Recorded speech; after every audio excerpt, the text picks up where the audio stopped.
Shikues të Alert, mirëmbrëma.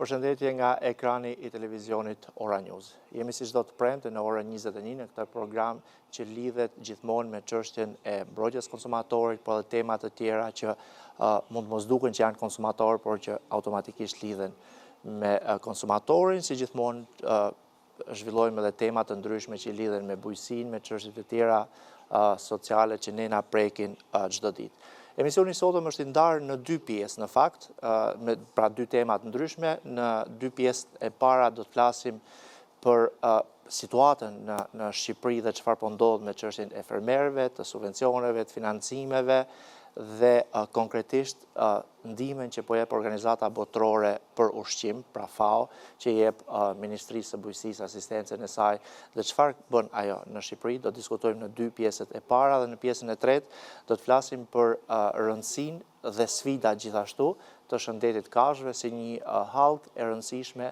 e sigurisë ushqimore. Në dy pjesët e para do të diskutoj me zotin Raimond Jele, I cili është përfaqësues I zyrës së FAO-s në Shqipëri, me të cilin kam kënaqësi të ndaj këtë kohë, pra dy pjesët e para. Mirë se vini në Alert, është kënaqësi. Thank you very much, Mr. Faleminderit shumë zoti Sokolej, është kënaqësi dhe nga ana ime. Faleminderit edhe ju për kohën. Prej disa javësh, Ministria e Bujqësisë dhe Zhvillimit Rural, konkretisht ministri dhe stafet e tij, ka nisur një tur dëgjesash në qytete të ndryshme të Shqipërisë, në zonat ndryshme të Shqipërisë me fermerët. Pra, kur themi fermerë, përfshijmë gjithë sektor, blegtori, bujqësi e tjera, për të dëgjuar shqetësimet e tyre dhe nevojat e tyre. Por përveç mbledhjes informacionit nga ministria, ky institucion patjetër që ka nevojë për asistencë, se si do të adresohen shqetësimet e tyre. Dhe pikërisht për këtë arsye, dje është zhvilluar në Tiranë, pra në bashkëpunim FAO, zyra e FAO-s në Shqipëri, në bashkëpunim me Ministrinë e Bujqësisë dhe Zhvillimit Rural, një workshop për lançimin e platformës së dialogut për sistemet agro-ushqimore. Zoti Jele, çfarë është konkretisht dhe si do të funksionojë kjo platformë dhe sa rëndësishme është kjo për Shqipërinë? Well, I think agriculture in Albania se bujqësia në Shqipëri at the crossroad, but ndodhet në një kryqëzim. Por mendoj se dhe bujqësia në përgjithësi ndodhet në një kryqëzim, në një udhkryq. Në Shqipëri ka një kontribut diku te 15.2% dhe kjo tek prodhimi i brëndshëm brutë dhe kjo kërkon për reforma strukturore. Dhe kur them reforma strukturore, nuk I referohem vetëm se ato funksionojnë, por nuk patë një analizë të mbështetur mbi të dhëna, mbi evidenca. Dhe kjo platformë është një mjet diagnostik I cili e përdor FAO në Shqipëri dhe është duke ofruar një të kuptuarit analitik të mbështetur mbi baza për sistemet agro-ushqimore në Shqipëri. Dhe kush përfiton më shumë nga kjo platformë? Fermerët apo institucionet publike? Mendoj se ne gjithmonë duhet të mendojmë se kur jemi duke folur për politikat dhe për përgatitjen e këtyre politikave, kanë për qëllim përfundimtar që të sjellin përfitime tek konsumatori dhe tek fermeri, pasi ato janë përfituesit. Por sigurisht një prej pikave të rëndësishme është që ne jemi duke formuluar politika të cilat duan shfrytëzojnë financimet në mënyrën më efikase të mundshme. Prandaj, analiza ka identifikuar këto mundësitë edhe sfidat, dhe kjo ndihmon qoftë institucionet publike, qoftë në anën afatgjatë përfituesit fermerët dhe konsumatorët. Edhe në një intervistë të mëhershme, bashkë kemi diskutuar për fragmentizimin e tokave, sipërfaqeve tokave në Shqipëri.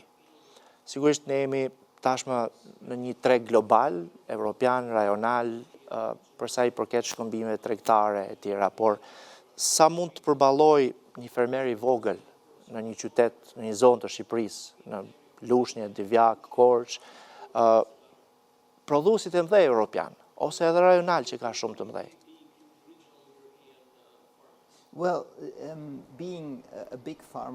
Të qenë një fermer I madh nuk është domosdoshmërisht një parakusht në mënyrë që të jesh I suksesshëm.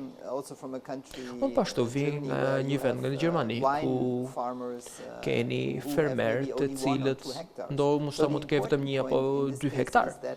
Pra, ajo që është e rëndësishme është se ti je duke punuar në zinxhirin e vlerave, je duke punuar në të fusha ku ke produkte të mira, të veçanta dhe ku ke një avantazh për sa i përket konkurrencës.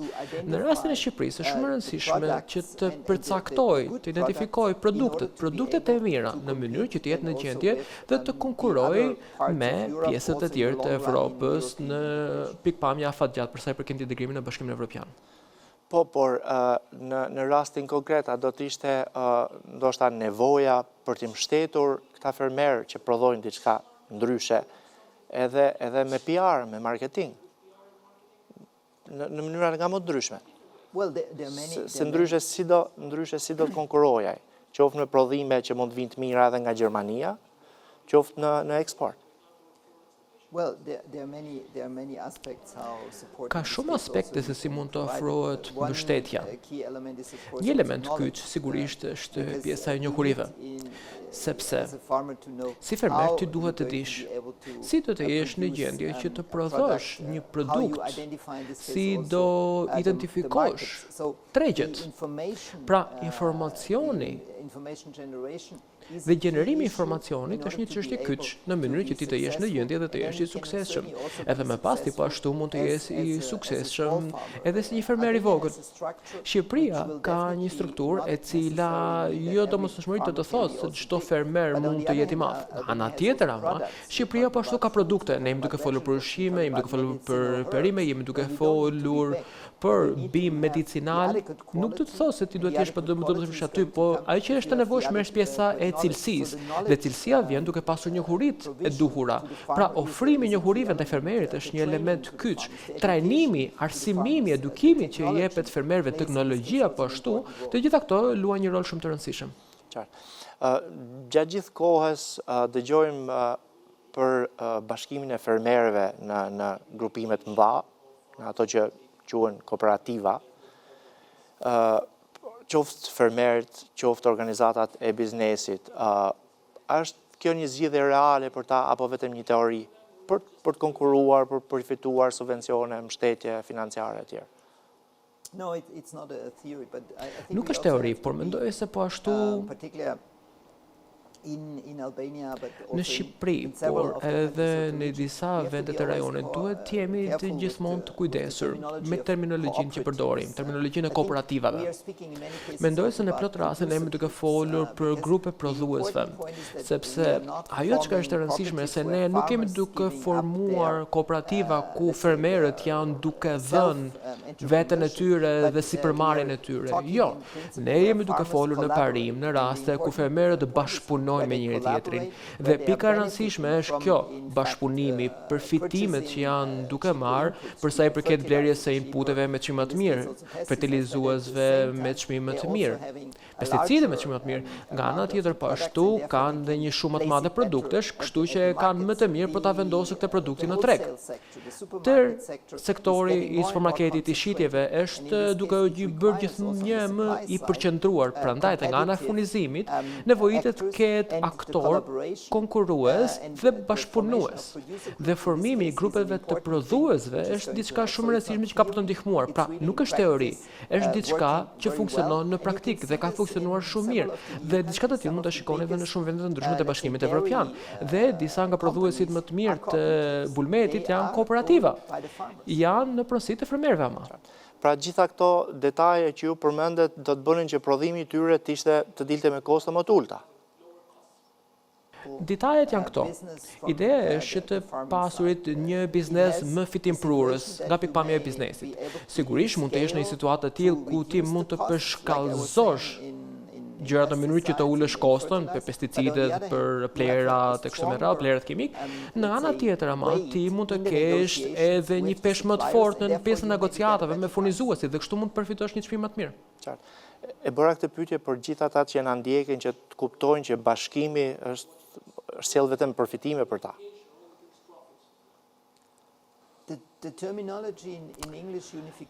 Terminologjia është pak e rrezikshme kjo pjesa unifikimit.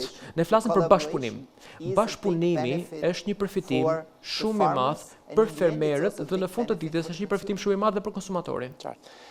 Qeveria shqiptare dhe Ministria e Bujqësisë kanë deklaruar që për vitin 2026 buxheti për bujqësinë, pra në totalin vet ka arritur një shifër rekord për 119 milion eurosh për këtë vit që jemi. A mjaftojnë parat, vetëm parat, apo duhet edhe diçka tjetër ndryshe? I mean, life is that it's difficult to do it without money. Në jetë është e vështirë të përgjigjet pa parat. Dhe patjetër që buxheti i cili në këtë rast është duke u ofruar është një bazë shumë e mirë.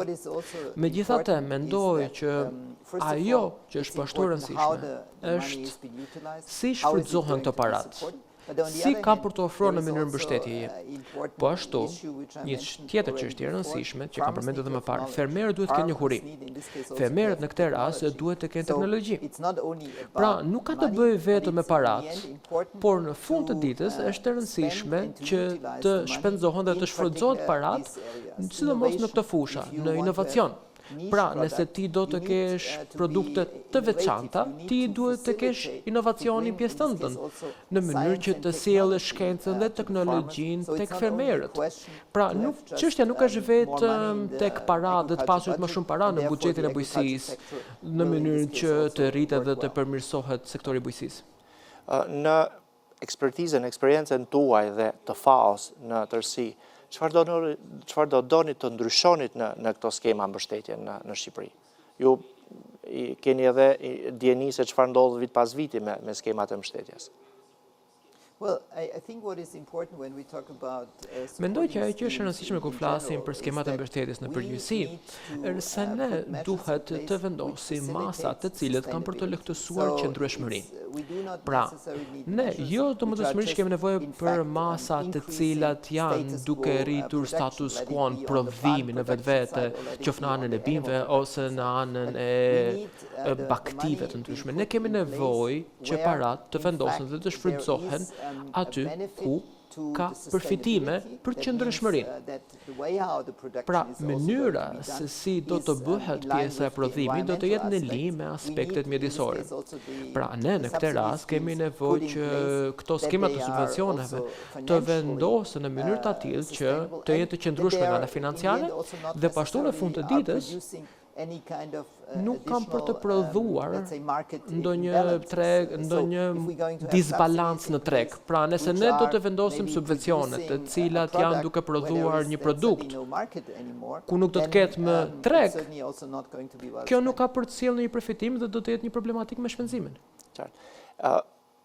Do doja të rikujtonin pak një intervistë tonën, të ndoshta para 2 vjetëve, në lidhje me nevojen sigurisht të ndikuar edhe nga gjithë situatat globale, geopolitike, historia e 2020 me Covid, për të rritur prodhimin e brendshëm, në kuptimin që të punohet sa më shumë, çdo cep i tokës të shfrytëzohet. Ju përmendet edhe ndryshimet klimatike, mjedisin që ndikojnë gjitha. A janë gjithmonë momentet e duhura për përshtuar prodhimin? Çdo kusht i drejtohet, ai që punon jeton në fshat i drejtohet investimeve në bujqësi. Jo, Granit, mendoj që ajo që duhet theksohen është që ne domosdoshmërisht duhet të rrisim prodhimin. Ajo që është e rëndësishme është se ne duhet të investojmë, siç thash edhe më parë, në zinxhirin e vlerave, të cilat në parim shfrytëzojnë përparësitë konkurruese të produkteve shqiptare.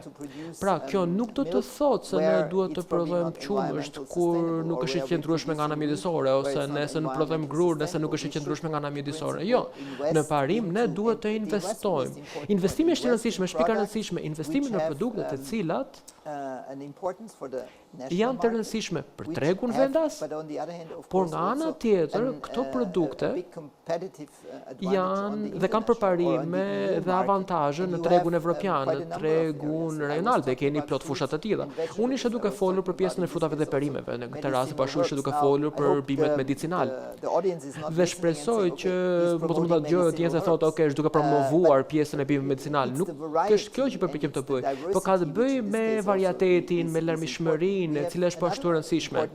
Ne kemi një aspekt tjetër të rëndësishëm, të cilin duhet ta mbajmë në konsiderat në Shqipëri. Sepse ne kemi plot fermer të vegjël, por po ashtu kjo është një mundësi shumë e mirë për sa i përket agroturizmit. Pra lidhja midis turizmit dhe bujqësisë.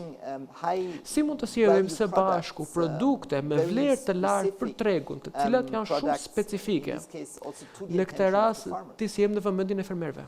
Qartë, po vetëm në gjykimin tim, kjo nuk është pyetje për ju, për të mos ju nxjerrur nga skaleta, por në gjykimin tim, Ministria e Bujqësisë, me gjitha ato shërbimet e këshillimit, do duhet bënin po them ndërgjegjësim, edukim të fermerëve për kultura që ata duhet të kultivojnë, të orientohen, qoftë mëdhenj, qoftë vegjëlit, me atë çfarë kërkon tregu dhe çfarë ka nevojë sot tregu.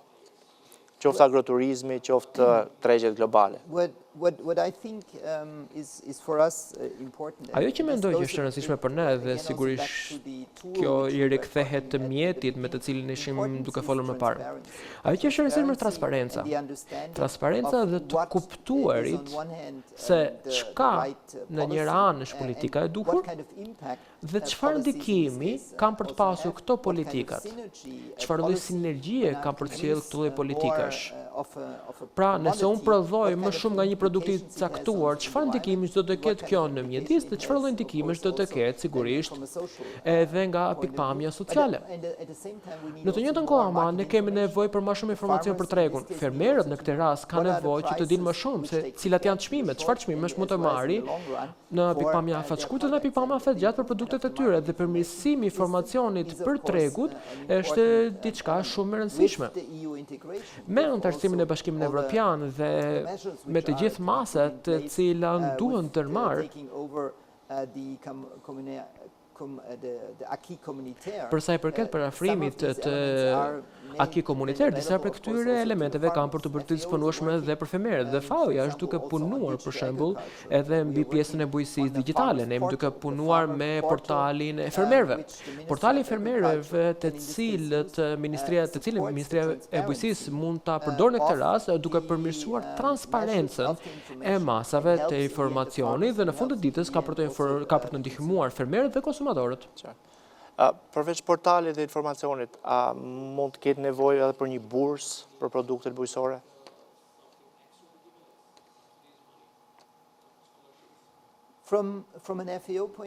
Nga pikpamja e FAO-s, ne jemi të kujdesshëm për pjesën e subvencioneve, siç thash edhe më parë.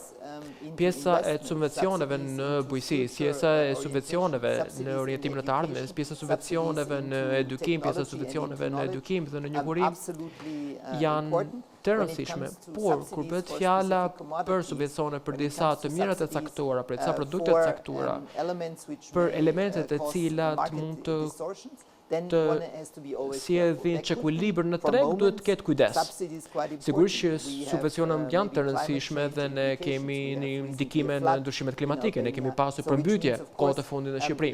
Pra me patjetër në këtë drejtim që nevojiten subvencionet që do të lidhen me kohë dhe do të targetojnë problematikat, por nga pikpamja afatgjatë flitet për investime, për teknologji, për inovacion. Zoti Ele, do të vazhdojmë pas pak bisedën, sepse më duhet të shkojnë në një hapësirë publicitare, por para reklamave, një mesazh promocional për gjithë ata që na ndjekin, bëhet fjalë për Sedaton Plus, i cili është një suplement bimor i krijuar për ndihmuar në qetësimin e sistemit nervor, reduktimin e stresit dhe përmirësimin e cilësisë gjumit.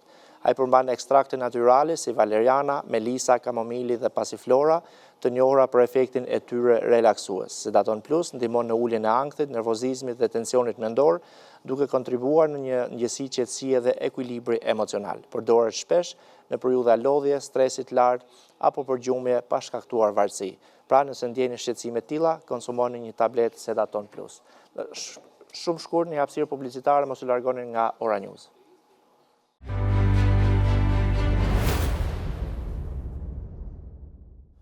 Jemi kthyer në alert në këtë pjesë të dytë dhe po diskutojmë për mekanizmat që ofron FAO dhe gjithë ndihmën që i ofron bujqësisë shqiptare. Jam studio me zotin Raimund Jele, është përfaqësues i FAO-s në Shqipëri. Zoti Jele, në tërë sektorin e vet të bujqësisë, po themi, ajo që po ndihet që ka një tkurrje më të madhe është bujqësia, blegtoria. Çfarë po shkon keq dhe a ka ndonjë mekanizëm FAO, siç është dhe metoda e diagnostifikimit skop, për një rrugdalje konkrete nga kjo situatë? Well, livestock, of course, për sa i përket baktisë dhe uljes së baktisë, ka një sër arsyesh, pjesa e migrimit për të personave nga ve natyrale, rritja e inputeve po ashtu, ndryshimet klimatike, të cilat po ashtu mund të kenë një ndikim se si ndikohen kullota dhe sa kullotat do të jenë të disponueshme. Megjithatë, ajo që ka është rëndësishme në këtë rast është investimet dhe pjesa diagnostike po ashtu. Është duke na treguar çka do të tillë.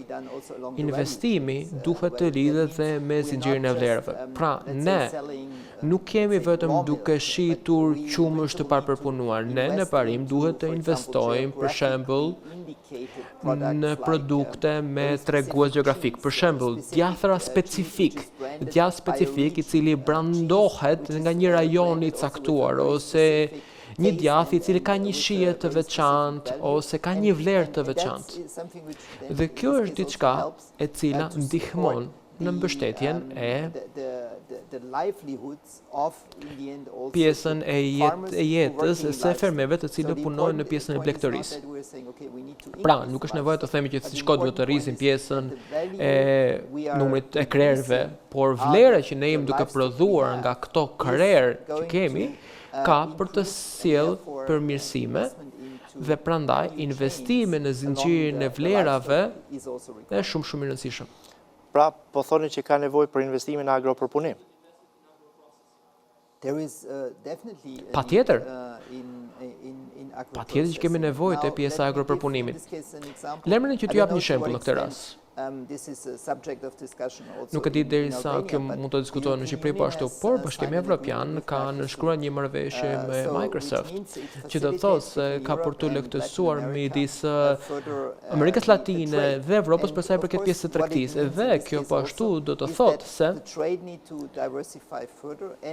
trajnimi duhet të diversifikohet më shumë dhe nevojitet në investime dhe në Shqipëri te pjesa e përpunimit, te pjesa e ambienteve për sa i përket frutave, përpunimit të perimeve, përpunimit të vajit të ullirit, në mënyrë që në këtë rast ne të kemi një mundësi për të eksportuar jo vetëm ndaj vendeve të Bashkimit Evropian, por në këtë rast të identifikojmë edhe tregje të reja për të eksportuar nëpër botë. Zoti Jele, i njihni turshit shqiptare? Po, më pëlqen shumë në fakt. E bëra këtë pyetje sepse jemi aq keq me përpunimin, saqë për 10 muaj Shqipëria ka importuar 13.6 milion kilogram turshi. Do të thotë që as turshi nuk prodhojmë aq sa duhet.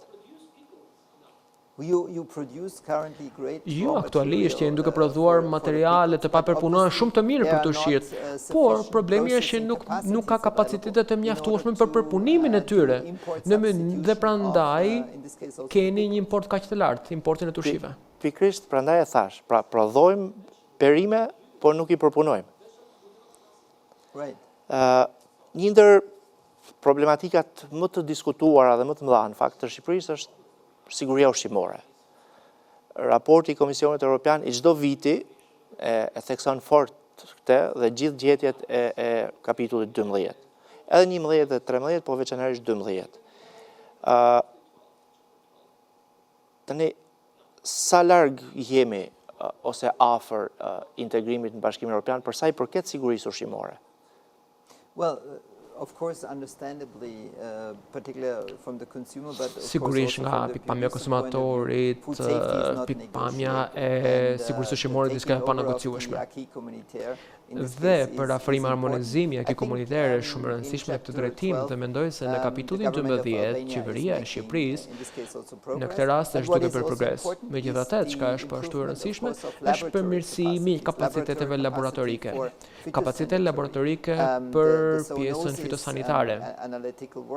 Puna analitike e cila është duke bërë në këtë drejtim dhe çka është po ashtu shumë e rëndësishme është që ne të kemi pjesën e gjurmëshmërisë. Pra, në parim, ne duam të jemi të sigurt se kafshët, për shembull, nga vijnë kafshët, në mënyrë që ju si konsumator të kuptoni se mishi im ku është duke u prodhuar, si është prodhuar. Dhe kjo gjurmëshmëria është me rëndësi kritike nga pikpamja e sigurisë ushqimore. Aspekti tjetër i cili po ashtu me rëndësi lidhet me digitalizimin. Digitalizimi në këtë rast i kontrolleve kufitare. Në këtë kontekst, në mënyrë që të sigurohemi që ushqimet të cilat do të importohen, ushqimet të cilat do të eksportohen, gjatë të gjitha fazave janë të gjurmueshme. Por nëse sot do të lejoheshim të eksportonim produkte të gjitha natyrave në Bashkimin Evropian. A mendoni se ka nga ato produkte që nuk do të lejoheshin nga BE? Well, what is again where Albania is not on its own is that the animal aty ku Shqipëria nuk është e vetme që produktet me natyrë shtazore janë gjithmonë një sfidë për të eksportuar. Dhe, siç përmendëm edhe më parë, ju duhet të keni dhe kapacitetet e duhura laboratorike. Po ashtu duhet të keni dhe gjurmëshmërinë e duhur të produktit, në mënyrë që t'i eksportoni ato në këtë rast në Bashkimin Evropian ose në shtetet e tjera. Objektivi i FAO-s është prodhimi i ushqimit, pra globalisht. Prodhim dhe të siguruar të ushqimit që popullata të kenë ushqim. Por përveç kësaj edhe pastaj edhe ushqimi i sigurt. Çfarë duhet ndryshojë në Shqipëri sa më shpejt? Kontrollet, standardet, mentaliteti. I mean, FAO, and this is quite important, we are the food and agriculture organization. Ne jemi organizata e ushqimit dhe e bujqësisë e OKB-s. Dhe kjo do të thotë se çdo gjë e cila është në lidhje me zinxhirin e vlerave, nga ana e prodhimit deri tek faza përfundimtare të konsumatorit. Por po ashtu, dhe kjo është diçka për të cilën ne jemi shumë të interesuar, jemi duke shfrytzuar, është lidhet me qasjen e sistemeve agroushqimore, pra pikpamja ekonomike, sociale dhe qëndrueshmëria mjedisore të tërë sektorit bujqësor, i cili duhet të mirëmbahet. Kur ju pyesni se çfarë duhet të ndryshojë, sigurisht këtu flasim për pjesën e politikave të cilat duhen përshtatur në kuadër të antarësimit në Bashkimin Evropian. Diçka tjetër, duhen sjell më shumë investime në sektorin e bujqësisë. Ne në këtë rast duhet të sjellim më shumë të ri në sektorin e bujqësisë. Ne kemi nevojë për pjesën e promovimit. Pasi bujqësia nuk është një sektor i cili vetëm prodhon dhe punon me tokën. Jo, ditën e sotme bujqësia është një sektor modern, kur ke teknologji, ke inovacion dhe është një sektor, dhe sigurisht jam duke promovuar nga pikpamja e FAO-s, është një sektor i cili sjell plot përfitime edhe për të rinjt, të cilët janë të gatshëm që të merren me këtë sektor, sepse ti do të jesh në gjendje të punosh me teknologjinë, por po ashtu mund të kesh dhe një qasje sipërmarrëse. Dhe në parim ti ke nevojë dhe ti mund ta nisësh bujqësinë në një mënyrë shumë të thjeshtë dhe të lehtë. Me qenë se i përmendet të rit, sigurisht një pjesë e madhe e tyre po largohen sot nga fshati, nga zonat rurale, spari, për të jetuar në qytet, për të bërë jurist, mjek e tjera, po largohen jashtë Shqipërisë në emigrim. Çfarë do t'i thojë sot një të riu, 25 vjeçari? Pse duhet që qëndrojë ai në Shqipëri dhe çfarë duhet ndryshojë që ai të besojë që qëndrojë këtu? Mendoj që dikush duhet ta rimendojë dhe duhet të kuptojë më mirë se bujësia dhe mënyra se si është bërë nga prindërit apo gjyshit është duke ndryshuar. Bujësia është duke përdorur drone, është duke përdorur bujësinë me precizion. Pra të gjithë këto elementet të cilët ju jeni duke i parë në sektor të ndryshëm, në sektorin e teknikës informacionit apo në punë të ndryshme, në mekanizim, pjesë mekanike, në pjesa e shërbimeve, të gjithë këto elementet mund të sjellë sektori bujësisht. Është edhe një faktor tjetër që nuk ka arrin ta sjellë asnjë sektor tjetër. Bujësia dhe ushqimi lidhet me kulturën, lidhet me traditën dhe lidhet me pasionin. Dhe mendoj se ju mund të jeni gjithmonë krenar nëse punoni në një zonë ku të gjithë në parim janë duke përfituar nga produkti që ju jeni duke prodhuar. Produkti i cili është i sigurt, i shëndetshëm dhe në këtë rast është i suksesshëm. Do doja të kthesha një moment kapitullit 12 që është për sigurinë ushqimore, por nuk dua t'ju përfshi ju në tema që kanë lidhje me politike, pra me ngjyrim politik. Ama para pak ditësh kryeministri i Shqipërisë deklaroi që edhe mbas antarësimit të Shqipërisë në Bashkimin Evropian në vitin 2030 nëse ndodh, do të kërkojmë një periudhë tranzitore prej 5 vjetësh për me qëllim mbylljen e kapitullit 12, sepse mbyllja është shumë e vështirë ti, dihet. A mendoni që është vërtet më i vështirë për të mbyllur në situatën ku gjendet sot Shqipëria në raport me sigurinë ushqimore, me gjithë zinxhirin? Nuk ka lidhje çfarë thot kryeministri, nuk na intereson. No, I don't think so that the food safety Nuk mendoj se kapitulli mbi sigurinë ushqimore është më i vështirë. Pasi në fund nuk kam më fikse sepse ne kemi 32 kapituj dhe kemi një grup të konsiderueshëm grup kapitujve. Pra kemi një ser sfidash. Pra, nga njëra anë është aspekti i sigurisë ushqimore dhe prandaj kemi kapitullin 12 i cili ka ndikime të drejtë për drejtat e konsumatorit. Dhe në këtë rast kemi edhe ndikime për mënyrën se si ju do të jeni në gjendje të eksportoni. Prandaj është në interes të Shqipërisë e para që të zbatojë aki komuniter, siç duke thënë më parë. Ta zbatojë aki komuniter dhe reforma të ndryshme sa më shpejt që të mundur në mënyrë që të jetë në gjendje që të japin bujësisë mundësitë të cilat ka së bashku me potencialin që ka në Shqipëri. Doja të kthesha pak tek fillimi i bisedës tonë, tek workshopi në bashkëpunim me Ministrinë e Bujqësisë dhe Zhvillimit Rural, pra i ditës djeshme. Cili është hapi i radhës që do të ndiqet? Në lidhje me platformën për cilën flasim.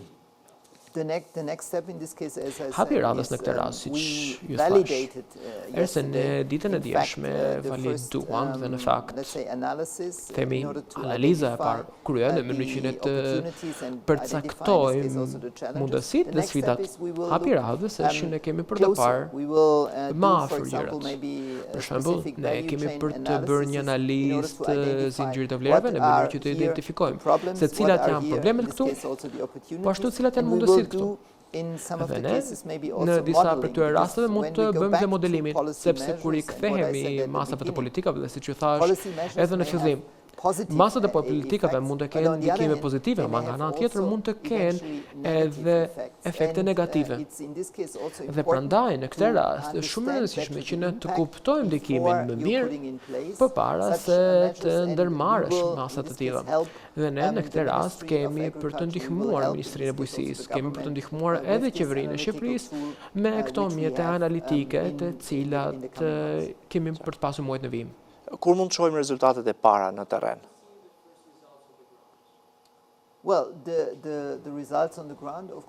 Rezultatet në terren sigurisht që lidhen me pjesën e politikave.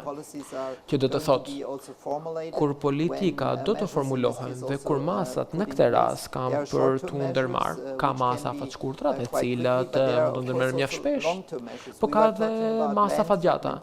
Ne ishim duke folur për fragmentizimin e tokës. Dhe fragmentizimi i tokës kërkon më shumë kohë.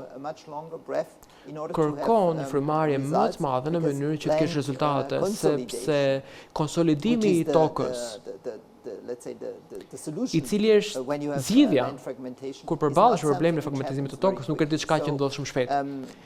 Pra, nga pikpamja e konsumatorit, gjithmonë është e rëndësishme, po ashtu nga pikpamja e fermerit.